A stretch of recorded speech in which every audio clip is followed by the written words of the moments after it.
Magnesium, sodium है, potassium, rubidium, caesium और francium. ये जितने तत्व हैं सभी पर क्या होगा आपका +1 ऑक्सीकरण संख्या पाई जाती है। बेसिक चीज आपको क्या होना चाहिए, पता होना चाहिए। तुमने CO3-2 ये क्या आपका कार्बोनेट आयन है। क्या है, कार्बोनेट आयन है। तो उसको भी ध्यान संख्या में क्या करते हैं, जितने आपके परमाणु दिए हैं, जो भी तत्व दिए, इनका क्या करना है, हमें ऑक्सीकरण संख्या रखनी पड़ती है। और जिसका निकालना उसको हम लोग क्या मानेंगे, x मान करके उसका सॉल्व करते हैं। अगर इस पूरे कंपाउंड पर कोई आवेश है तो इक्वल में क्या करेंगे, कोई आवेश दिखा देंगे। अगर आप पे कोई आवेश नहीं है तब क्या रखेंगे, =0 रखेंगे।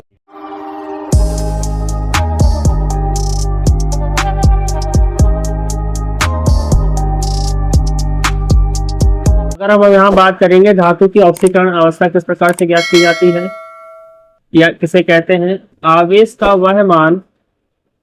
वह गणितीय मान जो संकुल आयन के केंद्रीय धातु परमाणु या आयन पर उपस्थित होता है। केंद्रीय धातु परमाणु या आयन की क्या कहलाती है, आपकी ऑक्सीकरण अवस्था कहलाती है। इसको निम्न गणितीय सूत्र द्वारा भी क्या किया जाता है, आपका ज्ञात किया जाता है।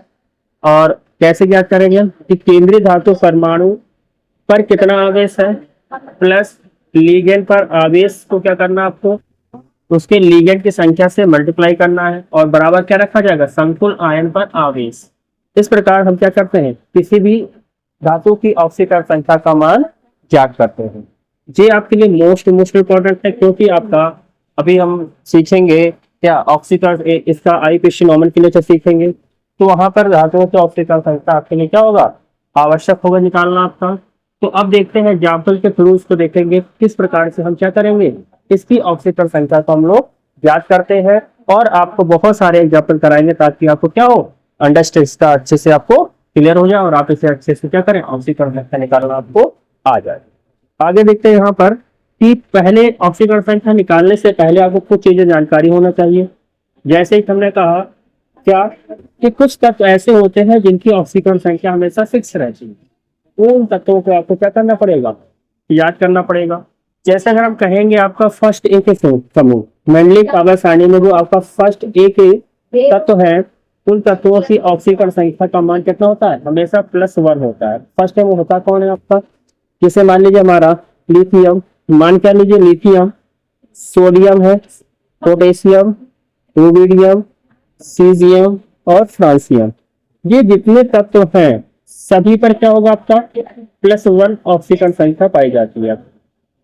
अगर हम बात करेंगे यहाँ पर सेकेंड ए के बारे में, तो सेकेंड ए में क्या है आपका beryllium, magnesium, calcium, strontium, barium और रेडियम। ये कौन सा आपका, ये सेकेंड ए के तत्व है। अगर सेकेंड ए तत्व की बात करेंगे, सभी जो मेटल है आपका, इस पर कितना चार्ज होगा आपका, इस पर हमेशा आपका +2 चार्ज होता है आपका। यानी हम कह सकते हैं अगर आपके कंपाउंड में, आपके कोऑर्डिनेशन कंपाउंड में क्या हो, लिथियम को धातु पाया जाए, सोडियम पाया जाए, पोटेशियम पाया जाए, रुबिडियम हो या सीजियम हो या फ्रांसियम हो, वहां पर उसकी ऑक्सीकरण संख्या का मान कितना होगा, हमेशा आपका +1 होगा आपका। अगर हम बात करेंगे सेकेंड में, जैसे हमारा बेरिलियम है, बोरोन है, बेरिलियम है, मैग्नीशियम है, कैल्शियम है, स्ट्रांसियम है, बेरियम है और रेडियम है।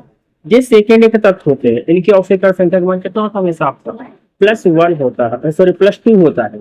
अगर हम बात करेंगे जैसे सेवंथ ए आपका, सेवंथ ए जिसको हम क्या कहते हैं, हैलोजन परिवार कहा जाता है। क्या कहा जाता है आपका, हैलोजन परिवार की बात करेंगे, इसमें कौन सा आता है आपका, फ्लोरीन आता है, क्लोरीन आता है, ब्रोमीन आता है, आयोडीन आता है और एस्टाटीन आता है। लेकिन इसको आप लेना नहीं क्योंकि ये क्या एक रेडियोधर्मी तत्व है। अगर हम बात करेंगे इन पर कितना चार्ज होता है आपका, तो इन पर आपका हमेशा -1 इसकी ऑक्सीकरण संख्या होती है। अब आप ये पूछेंगे ऐसा क्यों होता है, तो यह इनके अपने बाहरी कोश में पाए जाने वाले इलेक्ट्रॉनों की संख्या पर निर्भर करता है। कोई तत्व अपना आवर्त पूरा करना चाहता है, उसके पास एक इलेक्ट्रॉन की कमी है, तो हमेशा क्या करेगा, एक इलेक्ट्रॉन लेने की कोशिश करता है। जैसे आपका हैलोजन परिवार के तत्व है, इनके बाहरी कोश में कितने इलेक्ट्रॉन होते हैं, 7 इलेक्ट्रॉन होते हैं। अष्टा पूरा करने के लिए एक लेने की कोशिश करते हैं, जिसकी ऑक्सीकरण संख्या कितनी होती है आपकी, -1 होती है।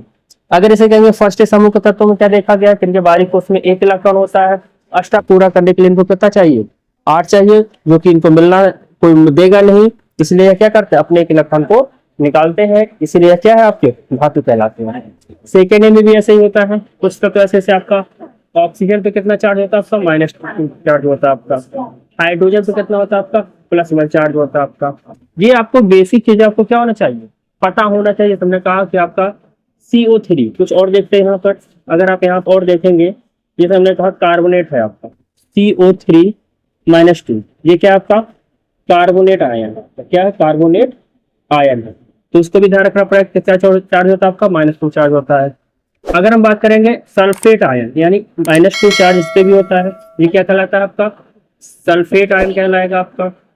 आगे बात करते हैं PO4-3 चार्ज, इस पे क्या है आपका, इसको बोलते हैं फॉस्फेट आयन बोलेंगे, क्या बोलेंगे, फॉस्फेट आयन बोला जाता है। तो ये तीनों पे आपको ध्यान रखना पड़ेगा, इसके -2 चार्ज होता है, सल्फेट पे -2 चार्ज होता है, फॉस्फेट पे -3 चार्ज होता है।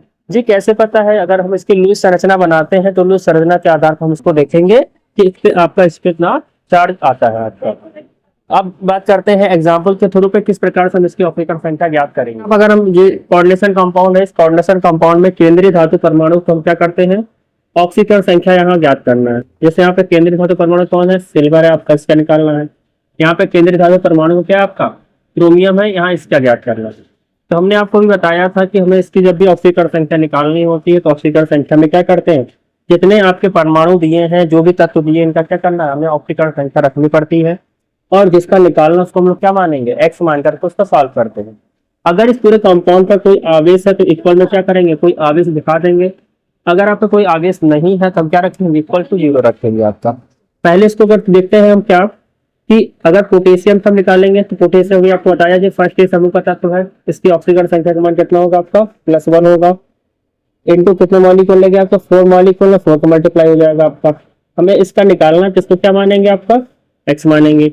उसके बाद क्या करते हैं आपका, प्लस Cn पर कितना चार्ज होता है आपका, Cn आपका कैसा लिगेंड है, निगेटिव लिगेंड है। जब हमने आपको लिगेंड पढ़ा तो बताया था Cn पे कैसा चार्ज होता है आपका, एक माइनस चार्ज होता है, यानी कि आपका इसका -1 होता है। कितने मॉलिक्यूल लगे इसके आपके, 6 मॉलिक्यूल लगे हैं आपके। अब इक्वल क्या आएगा आपका, क्या इस पर कोई आवेश है, नहीं है, तो आप इक्वल क्या रखोगे आप, 0 रखोगे। अब अगर इसको सॉल्व करोगे, 4 का 1 में मल्टीप्लाई करोगे तो प्लस का क्या होगा आपका, 4 होगा। यहाँ क्या होगा आपका, x होगा। यहाँ इसको करोगे कितना होगा, -6 होगा, और इक्वल क्या रखोगे आप, 0। अगर इसको आप सॉल्व करोगे तो क्या होगा, x + 4 से -6 जाएगा तो -2 बचेगा, इक्वल टू 0। और इसको अगर सॉल्व करेंगे तो x इक्वल टू कितना आ जाएगा आपका, 2 आ जाएगा। यानी हमको यह पता चला कि यहाँ पे जो Fe है, Fe पे कैसा चार्ज होगा आपका, प्लस का 2 चार्ज पाया गया आपका। अगर इस वाले को देखते हैं, हमें किसका निकालना, सिल्वर का निकालना है, इसको क्या माना जाएगा, x माना जाएगा आपका। अगर हम करेंगे NH3 कैसा लिगेंड है आपका, एक उदासीन लिगेंड है। अगर NH3 एक उदासीन लिगेंड है तो इस पर कैसा चार्ज होगा आपका, इस पर कोई आवेश ही नहीं होगा, यानी ये क्या हो जाएगा आपका, 0।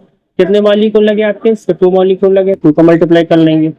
प्लस में क्या करोगे आपका, क्लोरीन क्या है आपका, हैलोजन परिवार है, हमने आपको बताया था हैलोजन परिवार की ऑक्सीकरण संख्या कैसी होती है आपकी, -1 होती है। अगर इसकी -1 होती है तो -1 रख दीजिएगा। इक्वल क्या होगा, कोई आपका क्या इस पूरे यौगिक का चार्ज है नहीं है, तो क्या करेंगे आपका 0 कर देंगे। अगर इसको सॉल्व करेंगे तो x प्लस इसका कितना हो जाएगा आपका 0, यहाँ पे क्या होगा -1, इसका क्या होगा आपका 0, और इसको सॉल्व करेंगे x -1 बराबर क्या होगा आपका 0, और 1 को सिर्फ ले जाएंगे तो x बराबर कितना हो जाएगा आपका 1 हो जाएगा, ये आएगा आपका। इसी प्रकार से अगर हम क्रोमियम का ऑक्सीकरण संख्या निकालेंगे, देखते क्या निकलता है आपका। क्रोमियम को क्या मानना पड़ेगा, सबसे पहले में क्या मानना पड़ेगा आपका, x मानना पड़ेगा। प्लस जल कैसा हमारा, उदासीन, यानी आपको याद रखना है, हमने यहाँ पे लिखा क्या, NH3 लिखा, हमने आपका क्या रखा, H2O रखा। ये दोनों कैसे हैं आपके, उदासीन है, उदासीन लीगेंट है आपके। अगर ये उदासीन लीगेंट है तो इस पर आवेश कैसा होगा आपका, इस पर आवेश आपका 0 पाया जाएगा आपका, ठीक है। अब अगर देखते हैं यहाँ पर आपका H2O कितना होगा 0, कितने मॉलिक्यूल लगे आपके 6 मॉलिक्यूल लगे आपके। प्लस क्लोरीन क्या आपका निगेटिव चार्ज होता है, कितना -1 होता है, कितने मॉलिक्यूल लगे आपको 3 मॉलिक्यूल लगे। बराबर में क्या रखेंगे, कोई आवेश से पूरा नहीं पाया जाए, इसलिए इसमें क्या रखोगे आप 0 रखोगे, 0 रख के सॉल्व करेंगे तो यहाँ से देखेंगे x यहाँ कितना हो जाएगा, 6 का 0 × 0 हो जाएगा, यहाँ पे 3 का -1 में क्या हो जाएगा आपका माइनस का 3 हो जाएगा, इक्वल 0 होगा। इसको सॉल्व करते हैं, एक्स माइनस 3 इक्वल टू 0 और माइनस 3 को तरफ ले जाएंगे, क्या हो जाएगा, एक्स बराबर आपका +3 हो जाएगा। ये हमें आज पता चला यहाँ पर क्रोमियम पे कैसा चार्ज होगा, आपका +3 का चार्ज पाया जाएगा। यदि हम देखते हैं आपका, अभी हमने उदासीन कंपाउंड लिए थे आपके, अब हम आपको कैसे पॉजिटिव कंपाउंड लिए हैं, धन आवेशित संकुल लिए हैं, इनका देखेंगे किस प्रकार से इसकी ऑक्सीकरण संख्या निकालते हैं। सीधा सिंपल तरीका क्या है हमारा, जिसका निकालना रहता है उसको क्या करते हैं, एक्स मानते हैं आपका। यहाँ पर हमें कोबाल्ट निकालना है, सभी पे भी कोबाल्ट की आपको ऑक्सीकरण संख्या आप क्या करेंगे, ज्ञात करेंगे। अगर तो अगर हमने बताया था H2O, अगर हम इसको निकालेंगे उसको क्या मानेंगे, एक्स मानेंगे। H2 हमारा कैसा होता है, आपका उदासीन लिगेंड है, उदासीन लिगेंड है, इसमें कितना होगा आपका ऑक्सीकरण आवेश कैसा होगा, आपका 0 आवेश होगा, यानी कि हम क्या करेंगे, +0 करेंगे आपका। इसके साथ लगा Cn कैसा है, निगेटिव लिगेंड है, Cn पे कैसा चार्ज होता है, माइनस का 1 चार्ज होता है आपका। फिर क्या प्लस करेंगे, En क्या है, ये एथिलीन डाई एमीन है। एथिलीन डाई एमीन को हमने आपको सूत्र बता रखा है, क्या होता है आपका NH2 CH2 CH2 NH2। ये क्या हमारा, ये जो पूरा कंपाउंड है ये आपका En, ये भी कैसा आपका एक उदासीन लिगेंड है, ये इसकी ऑक्सीकरण संख्या भी कैसे रहेगी आपकी, 0 रहती है आपकी। तो यहाँ कितना रखेंगे आपका 0 इंटू कितने मॉलिक्यूल आपका 2 है। इक्वल में क्या आप यहाँ पर आप 0 रखोगे तो आप कहोगे यहाँ पे 0 नहीं रखा जाए, क्यों, क्योंकि इस पूरे जो आपका कोऑर्डिनेशन कंपाउंड दिया है जो आयनिक अवस्था में, इस पे कैसा चार्ज आपका +2 चार्ज आपका। तो यहाँ क्या रखेंगे आपका +2 चार्ज रखा जाएगा आपका, ठीक है। अगर हम इसको सॉल्व करेंगे तो यहाँ क्या होगा आपका एक्स, यहाँ पर 0, इसको करेंगे तो -1 हो जाएगा, 0 का आपका 2 मल्टीप्लाई करेंगे तो क्या होगा आपका 0 बराबर आपका +2 होगा। यहाँ सॉल्व करेंगे तो क्या होगा, x - 1 इक्वल टू +2 हो जाएगा। इसको उस तरफ ले जाएंगे तो क्या हो जाएगा आपका, +2 पहले से ही था, +1 और हो जाएगा, कितना आएगा आपका +3 आएगा। यानी कि हम यहाँ पता चल गया हमारा कि जो कोबाल्ट है, कोबाल्ट पे ऑक्सीकरण संख्या कितनी निकली आपकी, +3 निकली यहाँ पर आपको। इसी प्रकार हम यहाँ पे देखते हैं आपके, तो देखेंगे हमें किसका निकालना है, कोबाल्ट का ही निकालना है। जिसका निकालना हो तो उसको हमेशा x माना जाता है, जिसका निकालना हो उसको क्या मानेंगे हम लोग, x मानेंगे। यहाँ ब्रोमीन कितना है आपका, ब्रोमीन क्या है, ब्रोमीन आपका कैसा है, हेलोजन परिवर्तक, जिसकी ऑक्सीकरण संख्या कितनी आएगी आपकी, -1 आएगी आपकी। कितने मॉलिक्यूल लगे आपका, 2 मॉलिक्यूल लगे आपका। प्लस क्या करेंगे, En यानी एथिलीन डाई एमीन है, इसकी ऑक्सीकरण संख्या कैसे होगी आपकी, 0 होती है, तो उदासीन लिगेंड है, तो 0 × 2 करेंगे बराबर आवेश कैसा होगा आपका, यहाँ पे कितना आवेश आपका +1 है, तो यहाँ क्या रखेंगे आपका +1 रखा जाएगा। आपको क्या रखा जाएगा, आपका +1 रखा जाएगा। अगर हम इसको सॉल्व करेंगे क्या होगा आपका x, यहाँ पे आपका 2 का मल्टीप्लाई -1 होगा, क्या हो जाएगा आपका -2 हो जाएगा। 2 का मल्टीप्लाई 0 में करेंगे तो 0 हो जाएगा, इक्वल क्या होगा आपका +1 होगा। -2 को उस तरफ ले जाएंगे क्या हो जाएगा आपका +2 हो जाएगा, यानी x इक्वल क्या होगा +1 और ऑलरेडी क्या है +2 और ऐड हो जाएगा, क्या हो जाएगा x बराबर क्या हो जाएगा +3 हो जाएगा आपका। यानी कि यहाँ पता चला क्या कि जो x है हेलोजन, इसके ऑक्सीकरण संख्या मान क्या आएगा आपका +3 आ जाएगा। अगर हम बात करेंगे यहाँ पर कि यहाँ पर जो कोबाल्ट है, कोबाल्ट की ऑक्सीकरण संख्या देखनी है आपका, तो भी देखेंगे कैसे निकलेगा आपका। हमने बताया कि जो En है ये कैसा है, उदासीन लिगेंड है आपका, यानी एथिलीन डाई एमीन कैसा है, एक उदासीन लिगेंड है आपका। जब ये उदासीन लिगेंड है तो क्या होगा, इसका x होगा, इसका 0 कितने मॉलिक्यूल, 3 मॉलिक्यूल, इक्वल क्या रखोगे, यहाँ पर आवेश कितना आपका +3 है तो +3 रखा जाएगा। इसको सॉल्व करोगे तो x स्क्वायर कितना आएगा आपका +3 आएगा। यहाँ इस प्रकार से हम क्या कर सकते हैं, यहाँ कोबाल्ट की भी ऑक्सीकरण संख्या कितनी है, +3 आएगा। तो आज आपको यहाँ समझ में आ गया होगा, अगर हमारे पास कोई ऐसा लिगेंड है या ऐसा आपका कोऑर्डिनेशन कंपाउंड है जिसपे क्या धन आवेश है आपका, तो हमेशा यहाँ पे बराबर में इक्वल में 0 नहीं रखा जाएगा, वहां पे कितना रखा जाएगा आपका +2 रखा जाएगा। जैसे यहाँ +1 था तो +1 रखा गया, यहाँ +3 था तो +3 रखा गया आपका। इस प्रकार कोई धन आवेशित आपका संकुल आयन दिया होगा, उसमें केंद्रीय धातु परमाणु को ऑक्सीकरण संख्या निकालनी होगी। इस प्रकार से आप क्या करेंगे, आसानी से ऑक्सीकरण संख्या का मान ज्ञात कर सकते हैं। इसका 3 आपके लिए और एग्जाम्पल करा रहे हैं आपको, यहाँ समझ लीजिएगा। अभी हमने आपको उदासीन का कराया, फिर धन आवेश का कराया, अब आपको हम क्या करा रहे हैं, ऋण आवेश जो है आपका उसका कराएंगे। आपका देखेंगे किस प्रकार से निकाला जाएगा। सेम वही प्रोसीजर है आपका, जिसका निकालना रहता है उसको हम क्या कहते हैं, एक्स मानते हैं। केंद्रीय धातु परमाणु का आपको निकालना रहता है आपका, तो एक्स इसको मानेंगे तो एक्स निकालेंगे। यहाँ पे क्या होगा आपका, क्लोरीन क्या है आपका, Cl का कैसा होता है, -1 होता है आपका, क्योंकि हेलोजन परिवर्तक तत्व है आपको। तो आपको क्या करना, -1 कितने मॉलिक्यूल लगे आपके, 4 मॉलिक्यूल लगे। अब बराबर क्या आएगा आपका, -2 चार्ज है तो -2 आपको लिखना पड़ेगा आपका, ठीक है। इसको सॉल्व करेंगे तो x -4 बराबर क्या होगा आपका, -2 हो जाएगा। प्लस 4 को उस तरफ ले जाएंगे तो क्या हो जाएगा आपका, -2 और +4 हो जाएगा आपका। तो यहाँ से अगर सॉल्व करेंगे तो क्या हो जाएगा आपका, +4 से -2 जाएगा तो प्लस का 2 यहाँ पर आएगा। यानी मुझे पता चला कि निकेल पर यहाँ आवेश है वो कैसा आपका, +2 चार्ज है आपका। अब अगर बात करते हैं यहाँ पर केंद्रीय धातु परमाणु कौन आपका, जिंक। अगर इसकी ऑक्सीकरण संख्या निकालने कैसे निकालेंगे आपका, तो आपको ध्यान रखना है जिंक को हम एक्स मानेंगे।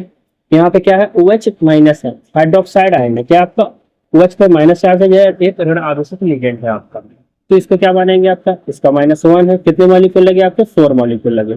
इक्वल में क्या है, -2 रखा जाएगा आपको। यहाँ से अगर सॉल्व करेंगे x -4 बराबर क्या होगा, -2 हो जाएगा। -4 को उस तरफ ले जाएंगे क्या हो जाएगा, प्लस का 4 हो जाएगा। यानी क्या हो जाएगा, -2 प्लस का 4, +4 से -2 जाएगा तो x की वैल्यू कैसी आ जाएगी आपकी, +2 आ जाएगी आपकी। इस प्रकार से हमें पता चला आपका जिंक की ऑक्सीकरण संख्या कितनी निकली आपकी, +2 निकली है। इसी प्रकार से हम यहाँ पे देखते हैं क्या क्रोमियम है, क्रोमियम से हमें ऑक्सीकरण संख्या निकालनी है।